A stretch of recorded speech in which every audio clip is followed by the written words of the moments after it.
middle, top on the. There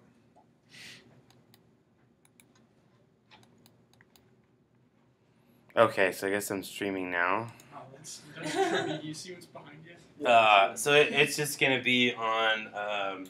It'll be on YouTube, so you can go to my channel and you can see all this. Okay. Now let's look at another program. Okay.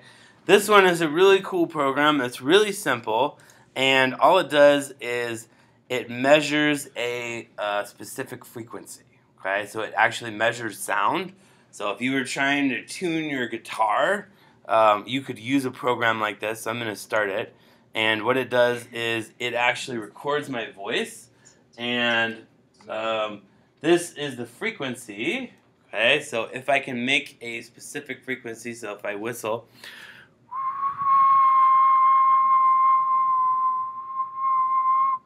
So then it tells you.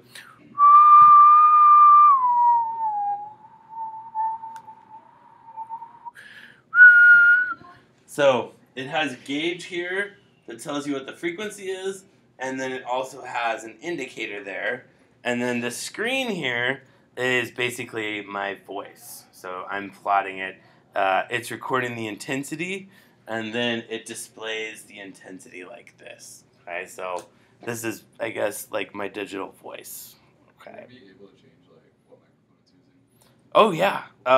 I just used the one on my Mac because that one was easy. Okay, but if you want to make this program, okay, and so let's rebuild this program from scratch. Okay. So this is my finished program, and really there's only two things here. There's acquire sound, and there's also tone measurement. Okay? And tone measurement, what it does is it takes a signal coming in. It could be a sound wave, it could be from a signal generator, or maybe something in your experiment, and it will check it for a frequency. Right? And it kind of depends on what your equipment is like. With a laptop, it has a built-in microphone, and so it can go up to, I think, like 20 kilohertz. Right? So it's pretty good. It's pretty good with that. Now I use this VI called Acquire Sound. Do you guys have that on there? Yeah. Okay. And I don't know if these computers actually have microphones or not. Right? But let's start again. So let's see. Let's create a new VI. And we'll go to structures. I'm going to go to while loop. And I'm just going to make a big while loop. And I am going to add a stop button. So I'm going to right click on this and do create control. Pretty much you're going to do that every time you write a program. So right click, do create control. And then down here there's a menu called Express, and there's one menu called Input. Okay, and on my laptop I have Acquire Sound, and so I'm going to just click on that and drag it over. Okay, and it has a bunch. It has a bunch of options here. The first one. Do you guys have any input there that's available? No. So there's no microphone.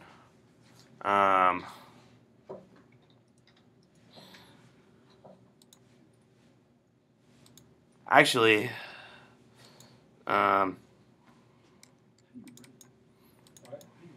The arrow. There's a little arrow on top below. Up, Yeah. Up, left, left, left. By the thing that looks like a recorder. Just that should be. You don't have it. Make a stop button.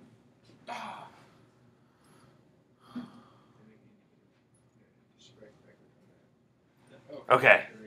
So here this will tell you what your inputs are, so it automatically finds the input in my speaker. So we'll go OK, and then the sample rate it'll go up to 40,000. Okay. And then here I'm going to take my data, and I'm going to go to tone measurements. So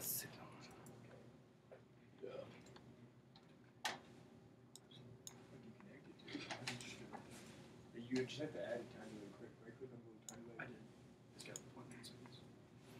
So I don't know which menu tone measurement is in. It's an express signal analysis. Okay. Whatever. Yes. Okay, so I'm going to drag my tone measurement over. And it's got a bunch of different options. So it'll say amplitude, single tone measurement. I'm going to click amplitude and frequency. And go OK. And then I'm going to connect my data over here to my signal. Okay? And this blue wire here is called dynamic data. That means that LabVIEW will decide what it is and how to handle it, and so you don't have to worry about it. It's a pretty powerful tool, but sometimes you run into issues because LabVIEW doesn't know how to correctly handle the data. Okay, so but it's okay if we just have these express VIs. Okay, and so then I can click on amplitude, and I'll say create graphical indicator. And now I have a graph here, or and I can also right click on it and say create a numeric indicator. Okay, so now I have a graphical indicator and a numeric indicator.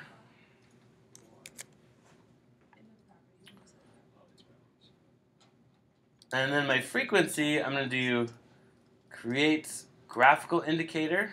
Okay, so this is my frequency.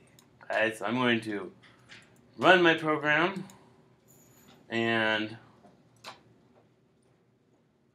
I'm going to. But this program is not so great. I don't think it's gonna let us go because we don't have it installed. Okay. Okay. Well, then let's stop for today, and we'll continue on Friday. And